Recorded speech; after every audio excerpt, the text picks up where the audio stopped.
இன்றே டவுன்லோட் செய்து உங்கள் ஃபேவரட் ஷோக்களை என்ஜாய் பண்ணுங்க.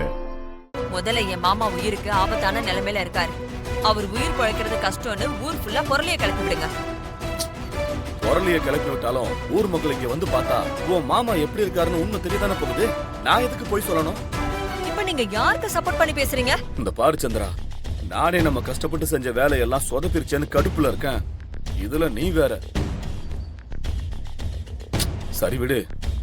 இப்ப ஊர் மக்கள் கிட்ட உன் மாமா முடியாம இருக்கிற விஷயத்த சொன்னா என்ன நடக்கும்னு நினைக்கிற? என்ன நடந்துடுமா? என்னங்க இப்படி கேட்டுட்டு இருக்கீங்க? ஏற்கனவே கோயில்ல கும்பாபிஷேகத்துக்கு பந்தக்கால் நட்டாச்சு. ஊரணி பொங்கலும் நடந்து முடிஞ்சிருச்சு. கும்பாபிஷேகம் நடந்து ஊர் செழிக்கணும்னு காத்துட்டு இருக்கிற ஜனங்க கிட்ட ராஜராஜ பழக்க மாட்டான். இந்த தடவையும் கும்பாபிஷேகம் நடக்காதுன்னு சொன்னா என்ன நடக்கும்னு நினைக்கிறீங்க? என்ன எல்லாம் கோவப்பட்டு கொந்தளிப்பாங்க.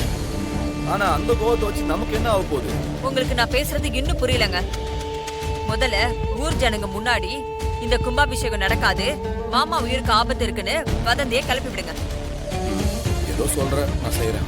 இங்க பாருங்க, நாம நினைச்சது நடக்கலன்னு ஃபீல் பண்ணாதீங்க. அடுத்து நடக்க போறத மட்டும் யோசிங்க. சரி, சொல்றத கேக்குறேன். ஆனா ஒரு வேளை உன் மாமா பொழைச்சு வந்துட்டா அப்ப இந்த கும்பாபிஷேகம் நடக்குமே, அப்ப என்ன பண்ணுவ? இல்ல, அவர் இந்த ஹாஸ்பிட்டல்ல இருந்து உயிரோட வெளியே வரவே கூடாது. அதுக்கு என்ன பண்ணலான்னு அப்புறம் யோசிப்போம். முதல்ல நான் சொன்னதை செய்யுங்க. அப்பதான் ஊர் ஜனங்க எல்லாரும் திரண்டு வந்து கார்த்தியை கேள்வி கேட்பாங்க. நாமளும் அந்த கார்த்தி பையில தோக்கடிக்க என்னென்னமோ பண்றோம், ஒன்னும் வேலைக்கு ஆக மாட்டேங்குது. முதல்ல இத பண்ணுங்க. இந்த கல்யாணத்துல அந்த கார்த்தி நம்மள எவ்வளவு கடுப்படிச்சிருப்பான். ஊரே கூடி வந்து அவனை டென்ஷன் பண்ணட்டும். நம்ம ஓரமா நின்னு வேடிக்கை பார்க்கணும்.